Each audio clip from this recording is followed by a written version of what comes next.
Bismillahirrahmanirrahim. Innal hamdalillah nahmaduhu wa nasta'inuhu wa na'udzu billahi min syururi anfusina wa min sayyiati a'malina. May yahdihillahu fala mudhillalah wa may yudlil fala hadiyalah. Asyhadu an la ilaha illallah wa asyhadu anna Muhammadan abduhu wa rasuluh. Alhamdulillah, segala puji bagi Allah Subhanahu wa taala. Kita meneruskan pengajian kita di Facebook Live setiap hari Isnin seperti biasa dengan kita membaca Al-Quran dan kemudian kita melihat di sebalik maksud dan juga makna tafsiran Al-Quran supaya kita mendapatkan keberkatannya di bulan Ramadan, bulan yang di mana Al-Quran itu diturunkan. So kita telah sampai pada ayat yang ke bacaan dan juga tafsir pada ayat yang ke surah Al-Baqarah, ayat yang ke 183. Surah Al-Baqarah ayat yang ke 183. Baik, mari sama-sama kita membacanya. Bagi siapa yang nak bersedia, bolehlah bersedia dengan Al-Quran Mushaf Surah Al-Baqarah ayat 183. Ba'da a'udzu billahi minasyaitonir rajim. يا أيها الذين آمنوا كتب عليكم الصيام كما كتب على الذين من قبلكم لعلكم تتقون أياما معدودات فمن كان منكم مريضا أو على سفر فعدة من أيام أخر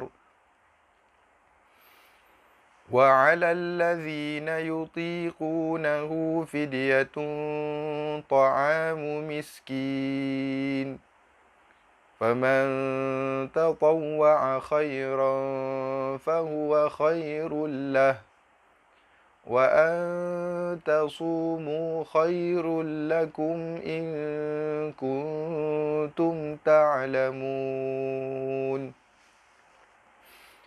شهر رمضان الذي أنزل فيه القرآن هدى للناس وبينات من الهدى والفرقان فمن شهد منكم الشهر فليصمه ومن كان مريضا أو على سفر فعدة من أيام أخر يريد الله بكم اليسر ولا يريد بكم العسر ولتكملوا العدة ولتكبروا الله على ما هداكم ولعلكم تشكرون وإذا سألك عبادي عني فإني قريب أجيب دعوة الداع إذا دعاني فليستجيبوا لي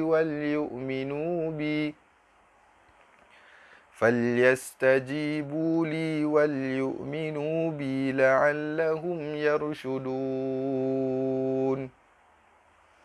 Baik, ayat ke-183. Ya ayyuhalladzina amanu kutiba alaikumusiyam. Wahai orang-orang yang beriman. Sebenarnya ayat-ayat yang sebelum ni kita baca bahawasanya Allah menyeru orang yang beriman, yang kita tahu apakah keadaannya Allah Subhanahu Wa Taala inginkan bila mana dia menyeru orang-orang yang beriman supaya di sana ada perintah yang Allah Subhanahu Wa Taala nak beritahu dan mungkin ada larangan yang Allah Subhanahu Wa Taala nak suruh kita jauhi. Dalam ayat ini Allah Subhanahu Wa Taala memberitahu, wahai orang-orang yang beriman, kutiba alaikumusiyam. Kutiba alaikumusiyam. Kutiba ini boleh bila mana baca terjemahan, ada yang meletakkan diwajibkan. Ataupun secara literalnya bila mana diterjemahkan, dituliskan.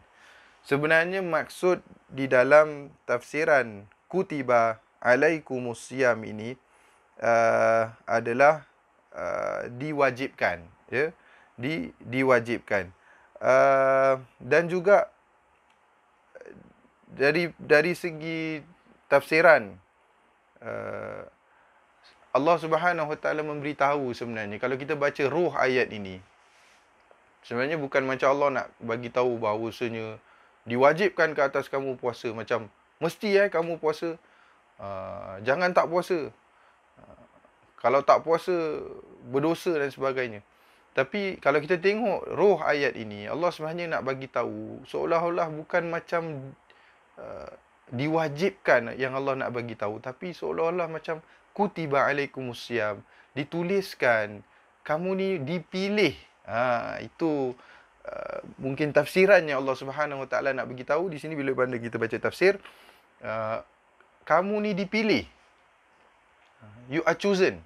Umat kamu ni dipilih, okey, untuk berpuasa seperti mana umat-umat yang terdahulu. Maknanya boleh je umat kita ni Allah pilih kita untuk tak berpuasa. Dia macam satu apa? Bila mana dipilih ni apa? Macam satu apa? Pemberian. Mungkin ada yang tak terpilih, ada yang dipilih. So seolah-olah Allah nak bagi tahu, bukan hanya diwajibkan, tapi kamu ni telah dipilih untuk berpuasa. Bertuah kamu dapat berpuasa di bulan Ramadan, seperti mana umat-umat yang terdahulu juga mereka dipilih oleh Allah Subhanahu Wa Taala. Dan juga ayat ni menunjukkan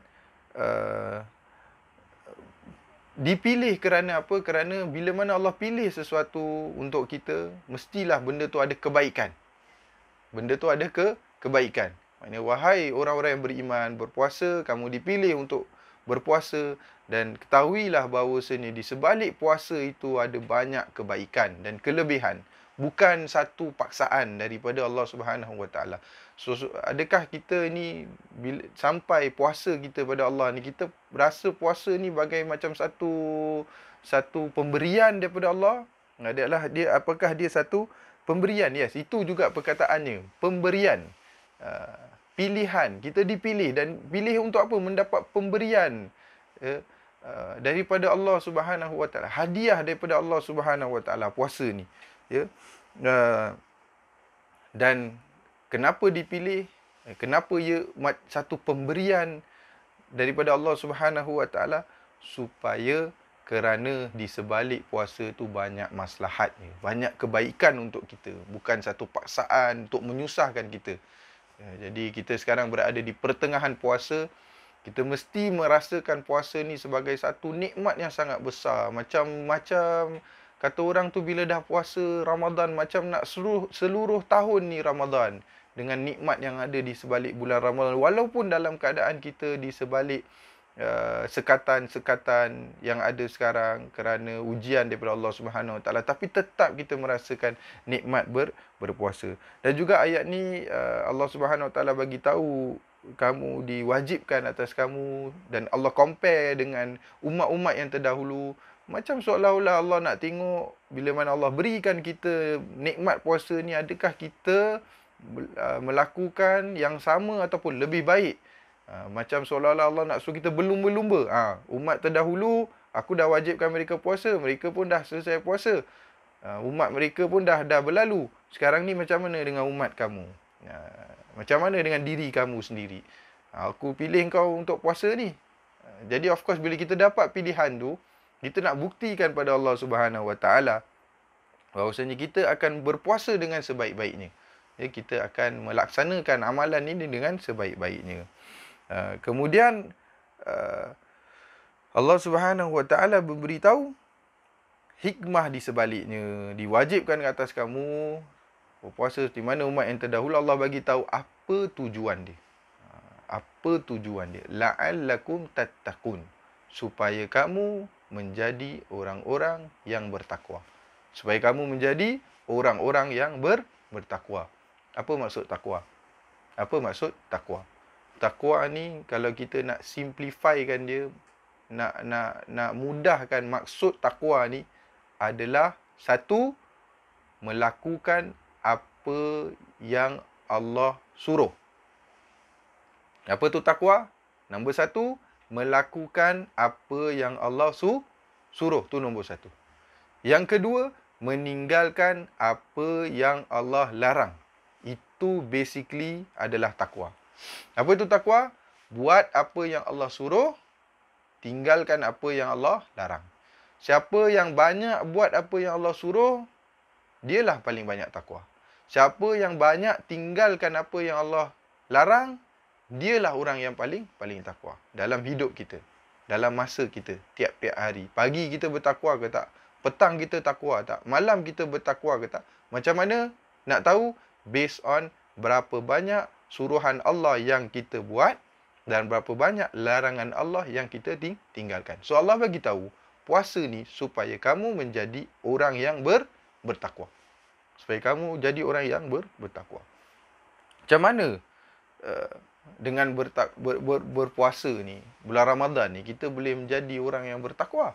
Saya rasa soalan tu jelas dalam diri kita bagi siapa orang-orang yang berpuasa di bulan Ramadan. Ya, jelas bahawa puasa ni banyak membantu kita untuk menjadi orang-orang yang bertakwa. Ya, di antaranya adalah kita bila mana berpuasa, kita tinggalkan apa yang Allah larang. Tinggalkan makan. Asalnya makan boleh, minum boleh. Tapi kita tinggalkan. Sebab apa? Ini suruhan daripada Allah Subhanahu Wa Taala. Tinggalkan bersatu dengan isteri. Asalnya boleh. Asalnya makan boleh. Asalnya minum boleh. Tapi tinggalkan. Kenapa kau tinggalkan? Sebab ini perintah daripada Allah. Ini larangan daripada Allah Subhanahu Wa Taala. Allah tak kasih makan, Allah tak kasih minum. So,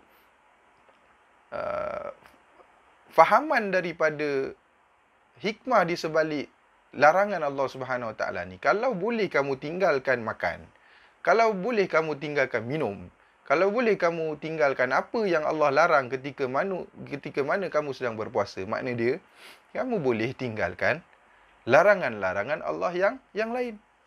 Larangan-larangan Allah yang lain, maknanya kamu boleh, kamu mampu nak tinggalkan. Ni macam satu training pada kamu. Okey, kalau kamu boleh buat, fikirkan kenapa tak boleh benda-benda yang lain yang Allah Subhanahu Wa Taala larang kamu tinggalkan. So itu seolah-olah macam apa? Satu latihan, satu alamat Allah Subhanahu Wa Taala bagi tahu pada kita sebenarnya kamu mampu nak tinggalkan apa yang Allah Subhanahu Wa Taala larang. Tengok tu, kamu tinggalkan makan, tinggalkan minum boleh kan? So makna dia yang lain-lain pun kamu boleh juga kalau kamu ada berkeinginan, bertawakal pada Allah Subhanahu Wa Taala. Di mana kita berpuasa, ya, berharap pada Allah Subhanahu Wa Taala, berdoa pada Allah Subhanahu Wa Taala, kita bolehlah lakukan. Dan juga mana yang kita katakan tadi, berpuasa ini adalah dengan kita mendekatkan diri pada Allah Subhanahu Wa Taala. Itu pun sebahagian daripada takwa. Dan kita membanyakkan beramal. Ini semua Allah Subhanahu Wa Taala sebut la'allakum tattaqun, agar kamu menjadi orang yang bertakwa. Dan juga puasa ini antaranya menjadikan kita orang yang bertakwa. Antaranya adalah sebagaimana yang diceritakan oleh Nabi SAW di dalam hadis, bahawasanya puasa ni dia menyempitkan saluran syaitan. Menyempitkan saluran syaitan. Apa tu saluran syaitan? Saluran syaitan itu adalah saluran darah kita. Dalam diri kita. Syaitan ni dia masuk, Allah Ta'ala alam, jangan tanya saya macam mana exactly gambaran dia apa. Allah Ta'ala alam, Nabi SAW cakap, kita percaya. Syaitan ni dia jalan dalam tubuh badan kita melalui saluran-saluran darah. So bila mana kita puasa, dia akan menyempitkan saluran darah itu, hawa nafsu kita itu, dan dia menyulitkan lagi tugasan syaitan untuk menghasut kita buat benda maksiat. So orang yang berpuasa, mereka tahu bahawasanya paling senanglah, tak kata betul-betul senang, ataupun betul-betul kita boleh tinggalkan, tapi waktu yang paling senang kita nak tinggalkan maksiat adalah ketika mana sedang berpuasa, di dalam bulan Ramadan especially. So itu yang maksud Nabi SAW, bahawasanya syaitan ini dia lalu dalam diri kita melalui saluran darah, dan bila mana kita berpuasa, dia menyempitkan lagi. Ya, menyempitkan lagi. Dan juga dengan kita merasakan kelaparan, kita merasakan kesusahan orang lain, orang yang kaya merasakan merendah diri, mereka yang senang merasakan orang yang susah. Ini semua adalah inti daripada ataupun isi daripada bertakwa pada Allah Subhanahu Wa Taala. Ya. Dan banyak lagi yang kita lakukan, ibadah-ibadah yang kita lakukan. Baik, kemudian pada yang seterusnya Allah Subhanahu Wa Taala sebut agar kamu menjadi orang-orang yang bertakwa. Kemudian Allah Subhanahu Wa Taala memberitahu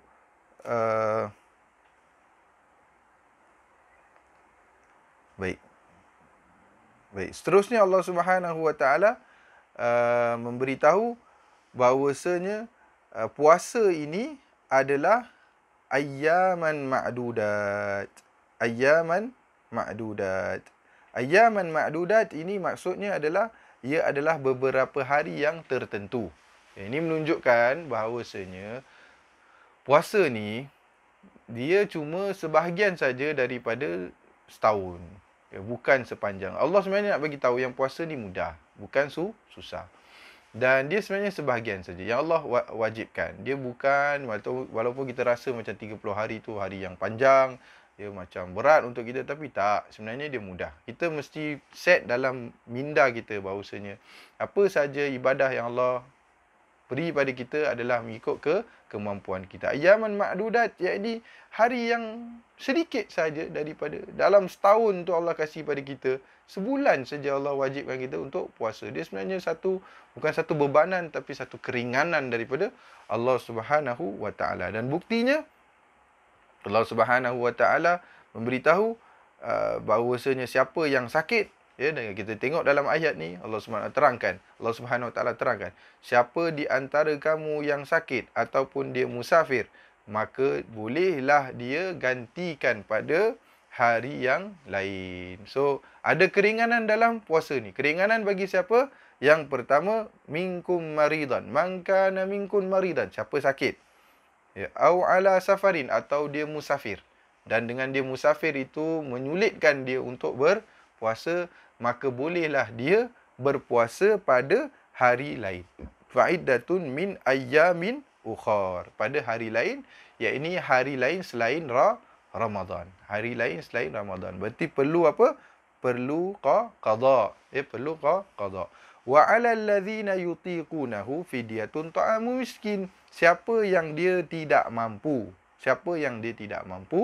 maka dia perlu beri makan fidyah kepada orang miskin. So ayat ni memberitahu bahawasanya siapa yang puasa mesti puasa, kecuali siapa yang ada keringanan. Pertama, orang yang sakit.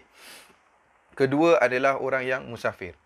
Ketiga adalah orang yang tidak mampu untuk berpuasa. Ada ulama tafsir menyatakan di sini maksudnya orang yang sudah tua, ataupun orang yang sampai satu penyakit, yang penyakitnya itu memang mustahil untuk dia puasa sampailah ke akhir hayatnya. Itu termasuk orang yang tak mampu. Dan orang yang telah sampai satu usia yang sangat uzur, di mana dia tak boleh nak berpuasa, maka orang-orang ni iddatun min ayyamin, maka orang ini fafidyatun ta'amu miskin, ya. Maka mereka ini fafidyatun ta'amu miskin, dia beri makan orang-orang yang miskin, ya. Dia beri makan orang-orang yang miskin. Wa antasumu khairul lakum. Kalau kamu mampu berpuasa, maka itu lebih baik. Ada ulama yang menyatakan tafsiran bagi ayat ini adalah pada awal, ada dua tafsiran bagi ayat ni. Pada awal Islam, pada awal puasa ni disyariatkan, agak kesulitan untuk kalau benda baru, benda yang baru disyariatkan, maka mereka diberi pilihan. Apakah mereka nak puasa, ataupun kalau mereka rasakan dia berat, maka bolehlah mereka membayar fidyah. Itu pada awal, itu pada awalnya syariat puasa, pada awalnya syariat berpuasa. Tapi syariat itu telah dimansuhkan. Siapa yang mampu mestilah dia berpuasa, ya. Siapa yang mampu maka mestilah dia berpuasa. Baik, kita baca sedikit lagi dan insya-Allah kita akan sambung baki ayat ni pada waktu yang lain. Baik. Wa 'alal ladzina yutiqunahu fidyatun ta'amu miskin. Baiklah, saya rasa kita faman tatawwa khairan fahuwa khairul lah wa antasumu khairul lakum in kuntum ta'lamun. Baik. Saya rasa kita berhenti di sini. Ayat 184, ayat yang seterusnya 185, Syahrul Ramadan allazi unzila fihi al-Quran. Ayat itu kita ambil sedikit saja daripada maksudnya, dan selebihnya kita akan sambung pada minggu yang akan datang. Allah Subhanahu Wa Taala memberitahu bahawasanya bulan Ramadan ini adalah bulan diturunkan Al-Quran. Saya nak kongsi sedikit satu poin saja daripada ayat ni. Bila mana Allah Subhanahu Wa Taala memberitahu bahawasanya Ramadan ini adalah bulan yang diturunkan Al-Quran. Kita tahu sedia maklum bila mana kita baca Al-Quran. Al-Quran ini dia memberi seolah-olah macam beri kita petunjuk, beri kita jalan dalam keadaan yang kita ni serba jahil dan serba tak tahu apa yang kita nak lakukan. Jadi kadang-kadang kita pun mungkin sama, kita pernah terfikir, Ramadan ni apa sebenarnya? Macam mana sebenarnya aku nak jadikan Ramadan ni Ramadan yang sangat bermakna? Kita sekarang berada di pertengahan Ramadan. Soalan ni mungkin kita tanya awal Ramadan, mungkin di pertengahan Ramadan, mungkin dah nak penghujung Ramadan. Macam mana kita nak jadikan Ramadan aku ni Ramadan yang terbaik? Seolah-olah di sini Allah memberikan satu jawapan. Syahrul Ramadan allazi unzila fihi al-Quran. Ramadan ni adalah bulan di mana Allah turunkan Al-Quran. Allah turunkan Al-Quran. Ramadan is Al-Quran. So awak nak Ramadan kamu nak Ramadan kamu bermakna, jawapan dia apa? Al-Quran. Hidupkan Al-Quran, baca Al-Quran, banyak baca Quran, banyak menghayati Al-Quran, beramal dengan Al-Quran, belajar Al-Quran, Ramadan kamu akan lebih bermakna. Syahrul Ramadan allazi unzila fihi al-Quran. So itu titik muhasabah kita bila mana kita baca ayat ni. Allah Subhanahu Wa Taala bagi tahu apa? Ramadan ini adalah bulan di mana diturunkan padanya Al-Quran. Diturunkan padanya Al-Quran. So, macam mana, apa khabar kita dengan Al-Quran pada Ramadan tahun ni? Jangan putus asa. Jangan putus asa. Kita masih ada lagi hari. InsyaAllah kita termasuk di mana yang Allah sebutkan tadi, orang-orang yang dipilih dalam bulan Ramadan.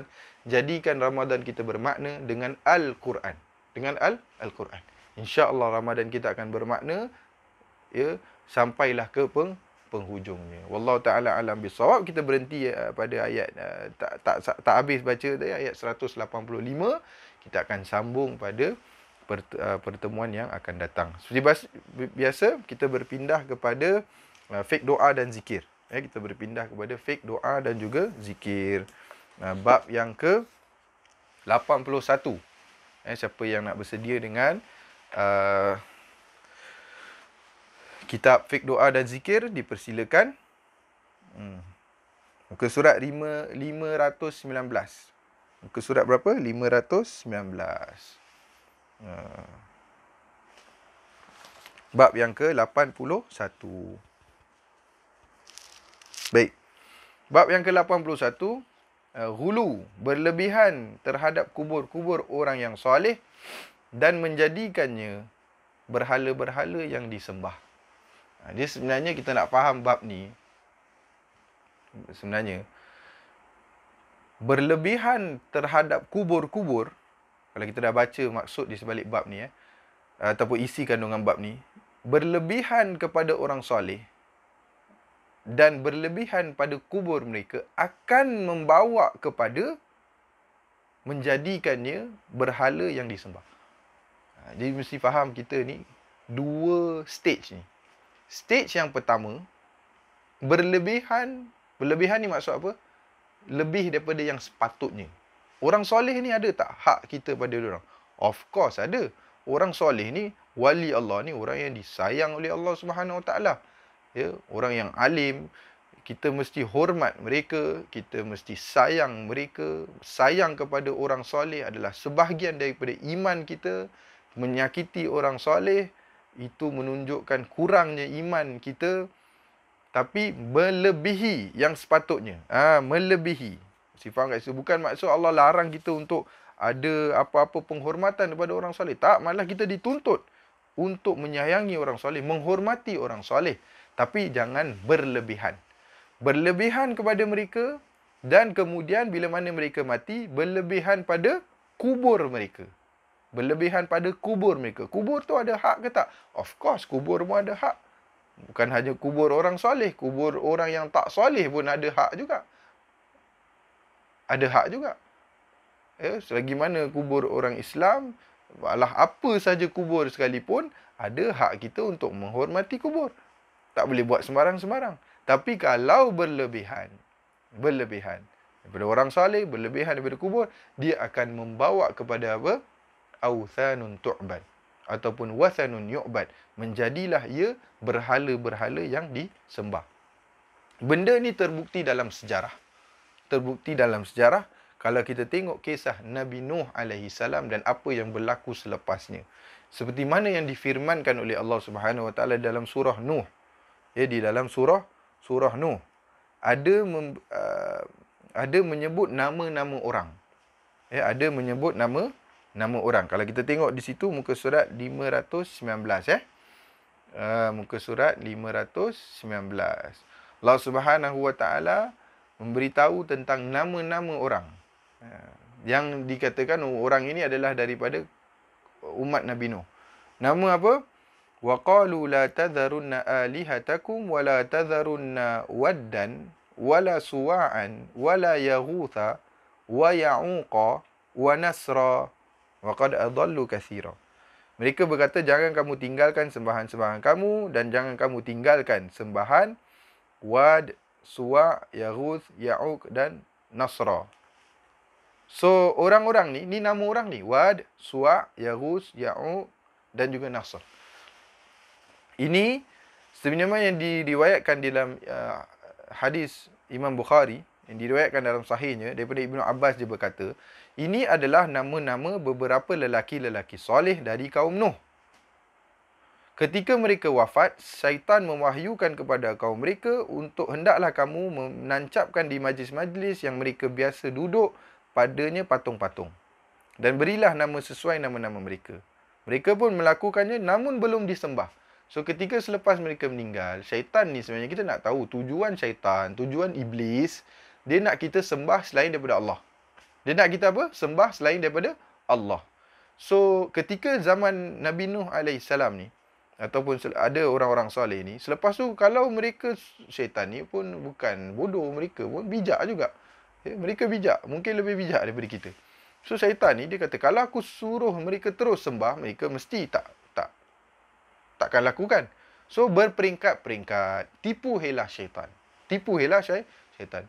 Mula-mula suruh ingat tempat-tempat mereka. Ingat tempat-tempat orang soleh ni. Tempat mana dia ada, mana dia pernah duduk, tempat kubur mereka dan sebagainya. Dan letak tanda-tanda. Yang di mana tanda-tanda tu, pada awalnya suruh nak ingat saja. Lah, ingat orang soleh. Jadi kita pun nak buat amalan soleh. Nampak? Tipu helah syaitan. Kita mesti tahu tipu helah syaitan ni. Syaitan menipu kita tiap-tiap hari. Jadi, pada awalnya, disuruh mereka untuk ingat tempat-tempat duduk mereka. Lepas tu letak tanda, lepas tu jadi patung, lepas tu patung tu pada asalnya tak disembah. Dan kemudian orang-orang ni pun dah tak ada. Umat yang selepasnya disesatkan sedikit demi sedikit demi sedikit dan akhirnya mereka pun menyembah patung tu. Dikatakan inilah awalnya sejarah patung disembah. Sampailah daripada situ sampai sekarang ribuan tahun, banyak agama-agama yang terlahir daripada menyembah berhala. So ini sejarahnya. Kemudian Ibnu Jarir menyatakan dalam tafsirannya 520, adapun di antara berita mereka itu sebagaimana sampai kepada kami, Ibnu Humaid menceritakan bahawasanya Mahran menceritakan kepada kami dari Sufyan, dari Musa, dari Muhammad bin Qais bahawa Yaghus, Ya'uq dan Nasr adalah orang-orang soleh, keturunan Nabi Adam. Ya, mereka memiliki pengikut-pengikut. Jadi awalnya orang soleh, ada pengikut. Ketika mereka meninggal, sahabatnya yang biasa mengikutinya berkata, sekiranya kita menggambar mereka. Ni daripada apa? Dalam riwayat yang lain menceritakan, riwayat apa ni? Dalam tafsir Ibnu Jarir, dia daripada gambar pula. Jadi apa kata letak gambar? Bukan sembah, letak gambar. Jadi ingat mereka. Ya. Sekiranya kita gambarnya, saya akan semakin membuat kita rindu beribadah. Biar jadi, nampak? Pada awalnya bukan untuk menyembah, tapi untuk apa? Meningkatkan ibadah. Kalau kita fikir, baik tak? fikir, dari segi logik baik, tapi itu sebenarnya steps jalan untuk mensyirikkan Allah Subhanahu wa taala. Setelah meninggal dan datang kaum yang lain, maka iblis menyusup pada mereka dan berkata, dahulu mereka menyembah patung-patung ini dan meminta hujan kepada mereka dan meminta hajat pada gambar itu, dan kemudian akhirnya dijadilah gambar itu ditukar menjadi patung dan disembah. Dan disembah. Manakala Ibnu Qayyim berkata, ayat tadi tentang orang-orang tadi menyatakan bahawasanya mereka berkata jumlah salah mereka itu adalah orang-orang salih pada kaum Nuh. Ketika mana mereka meninggal, orang-orang salih, maka para pengikut mereka iktikaf, berdiam lama di kubur-kubur mereka. Ni satu lagi riwayat lain cerita, tipu hela syaitan lain. Bila mana meninggal, datanglah duduklah dekat dengan syaitan, hasut mereka supaya duduk dekat dengan diorang, duduk dekat dengan kubur diorang, buat amalan. Amalan kerana Allah, cuma buat dekat dengan diorang. Jadi ingat amalan-amalan yang pernah mereka lakukan. Dan kemudian di kubur mereka, setelah itu mereka buat gambar, setelah itu mereka menjadikan dia menjadi patung, generation yang seterusnya, dan akhirnya patung itu pun disembah. Patung itu pun disembah. Dan banyak dalil-dalil yang menunjukkan. So kita nak tahu sebenarnya kita ni dalam menyembah, meminta, Allah suka kalau kita minta pada Allah Subhanahu Wa Taala. Ada soalan minggu lepas, ada orang bertanya tentang, Ustaz, macam mana tentang tawasul? Minta maaf saya tak sempat nak komen ataupun reply. Mungkin siapa yang bertanya itu saya harap masih lagi berada dengan kita. Dia bertanya apakah tawasul. Tawasul kita pernah ceritakan dalam kelas tentang apakah itu tawasul. Tawasul ni dia bukan menyembah selain daripada Allah. Tawasul ni tetap masih menyembah Allah Subhanahu Wa Taala. Menyembah Allah Subhanahu Wa Taala. So tawasul ni adalah dengan 3 cara seperti yang kita belajar. Tawasul ni adalah idea kita bertawasul dengan nama-nama Allah Subhanahu Wa Taala. Jadi kita bertawasul dengan nama-nama Allah Subhanahu Wa Taala. Walillahil asmaul husna fad'uhu biha. Allah ada nama-namanya. So kita perlu tahu nama-nama Allah dan kita bertawasul dengan namanya. Bertawasul dengan Allah masih lagi menyembah Allah Subhanahu Wa Taala. Ataupun kita bertawasul dengan amalan soleh yang pernah kita lakukan kerana Allah. Nampak? Masih lagi dengan Allah Subhanahu Wa Taala. Walaupun perantaraan, tapi tawasul tu maksud perantaraan, tapi masih lagi dengan Allah Subhanahu Wa Taala. Dan yang ketiga, tawasul ini adalah dengan orang soleh. Yes, dengan orang soleh. Tapi orang soleh yang masih hidup. Yang orang soleh yang masih hidup. Minta mereka doakan. Bila kita minta orang soleh tu doakan, tetap juga iktikad kepercayaan kita. Bukan orang soleh tu yang baikkan sakit kita. Bukan dia yang bagi hajat kita. Tidak. Mesti lagi dalam kepercayaan kita. Yang tetap berikan adalah Allah Subhanahu Wa Ta'ala. Ni termasuk tawasul yang dibenarkan. Dalam kita nak bertawasul pun, kalau namanya tawasul sekalipun, kita mesti bertawasul seperti mana yang diajar oleh Allah Subhanahu Wa Ta'ala. Bertawasul pun termasuk ibadah. So mesti kita lakukan macam mana yang diajar oleh Nabi sallallahu alaihi wasallam, yang diajarkan oleh Nabi sallallahu alaihi wasallam. So seperti mana yang dikatakan tadi, dan bab yang sebelumnya penulis menyatakan mustahillah dengan kita ni menjadikan beribadah kepada orang yang mati itu adalah sebahagian daripada amal soleh ataupun sebahagian daripada menyembah Allah Subhanahu Wa Ta'ala. Kerana banyak dalil-dalil yang menunjukkan Allah Subhanahu Wa Ta'ala menghina, mencela, marah kepada umat yang menyembah selain daripada Allah, di antaranya menyembah ataupun menjadikan sembahan orang yang sudah mati. Di antaranya hadis yang daripada Imam Bukhari juga dan Imam Muslim daripada Aisyah, bahawasanya Ummu Salamah menyebutkan ketika mana Rasulullah sallallahu alaihi wasallam melalui negara Habasyah, dia bersabda, Nabi SAW bersabda, ulaika idza mata fihim, bila mana lalu di tempat Habasyah, satu tempat ni nama dia Habasyah, dia terlihat gambar-gambar ada di situ. Kemudian Nabi SAW bersabda, ulaika idza mata fihimur rajul as-salih awil abdus salih banau ala qabrihi masjidah.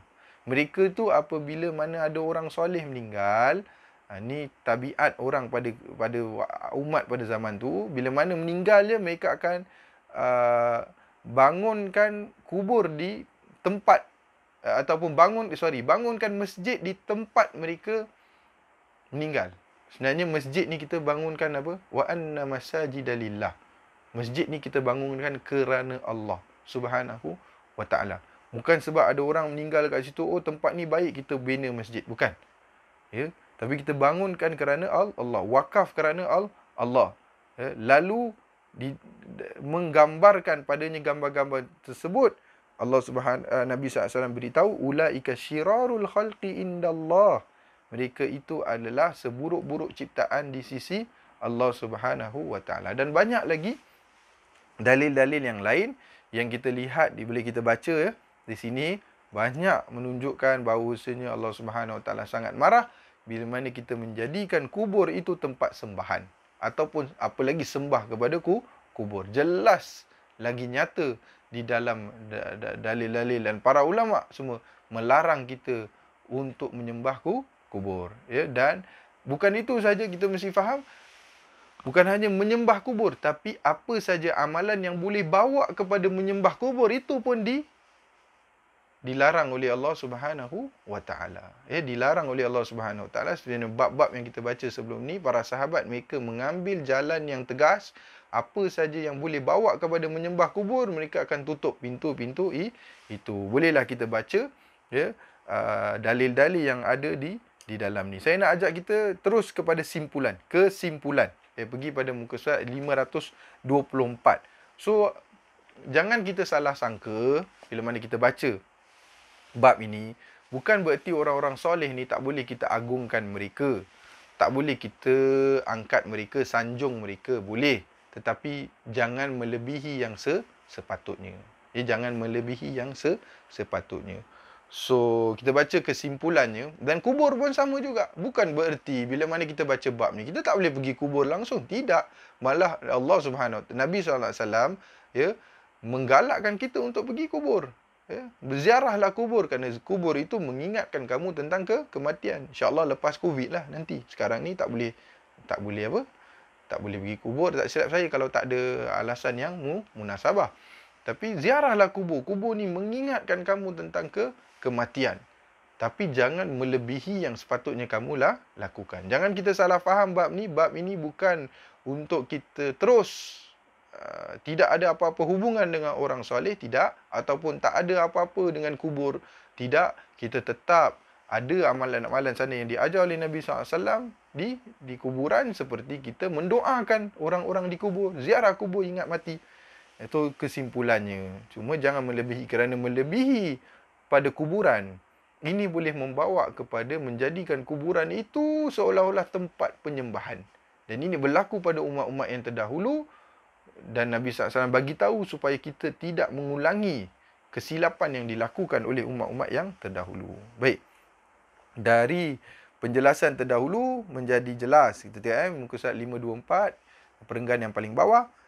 Bahawa pokok syirik pada orang-orang terdahulu yang kemudian hingga hari kiamat adalah berlebihan terhadap orang-orang soleh. Allah Azza wa Jalla hanya memerintahkan kita untuk mencintai mereka. Nampak? Allah perintahkan kita juga untuk cintai mereka. Tempatkan mereka pada posisi masing-masing dari penghambaan dan pelucutan kekhususan Allah Subhanahu wa taala. Ini kita mengagungkan mereka, ya, mentaati, dan mentaati mereka berarti mengikut jalan mereka. Mereka orang-orang baik. Kita ikut apa yang telah mereka ajarkan kepada kita. Ya, dan ikut apa yang telah mereka lakukan yang merupakan benda-benda yang baik. Tapi Allah melarang kita untuk berlebihan terhadap orang soleh. Tidak boleh kita angkat mereka melebihi posisi mereka, dan tidak boleh kita merendahkan mereka. Merendahkan orang soleh juga berdosa. Dan ada pun orang hulu ni melebihi yang sepatutnya, ya, maka mereka sentiasa berlama-lama di kuburan orang soleh. Ya, kita pergi kubur digalakkan. Tapi kalau sampai berlama-lama lebih daripada yang sepatutnya, melakukan ibadah yang sepatutnya kita buat di masjid, tapi kita buat di kubur, itu termasuk berlebih-lebihan. Ya, berdoa, minta kepada mereka, bernazar untuk mereka. Ya, bernazar sepatutnya untuk Allah Subhanahu Wa Taala, tapi lakukan untuk syekh fulan dan sebagainya. Ini semua termasuk berlebihan. Pada waktu yang sama mereka berpaling daripada jalan orang yang soleh.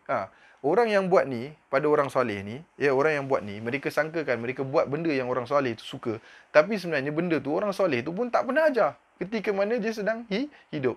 Kalaulah dia hidup pada waktu mereka lakukan ni, dia akan kata, aku tak pernah ajar kamu semua buat benda-benda ni. Malah aku mengajar kamu untuk menyembah Allah Subhanahu wa taala. Aku mengajar kamu untuk menyembah Allah Subhanahu wa taala. Ya. Baik, pada waktu yang sama mereka berpaling dari jalan orang saleh, bahkan mencelanya dan hanya menyibukkan diri dengan diajakkan kepadanya. Pengagungan para nabi dan orang-orang saleh hakikatnya adalah mengikuti apa yang mereka seru kepadanya berupakan ilmu manfaat dan amal saleh, mengikut jejak mereka, menempuh jalan mereka, dan bukan dengan beribadah kepada mereka dan menyembah kuburan mereka. So jelas dalam bab ni menunjukkan apakah dia yang harus kita lakukan pada orang-orang soleh ini dan apa yang tak harus kita lakukan dan sebab apa. Dan sebab apa? Akhirnya semua orang soleh, semua Nabi sallallahu alaihi wasallam, semua siapa saja orang-orang yang hebat, semuanya mengajak kepada menyembah Allah Subhanahu wa taala dan meninggalkan sembahan selain daripada Allah Subhanahu wa taala. Allah taala alam bisawab. Semoga perbincangan tadi memberikan bermakna bagi kita dalam hidup kita dan dalam hidup kita menempuh Ramadan ini, dan semoga kita berjaya di dalam bulan ini dan menjadi orang-orang yang bertakwa dan orang-orang yang dibebaskan daripada api neraka. Wallahu taala alam bisawab. Sallallahu ala nabiyina Muhammad wa ala alihi wa sahbihi ajma'in. Alhamdulillahirabbil alamin. Assalamualaikum warahmatullahi wabarakatuh.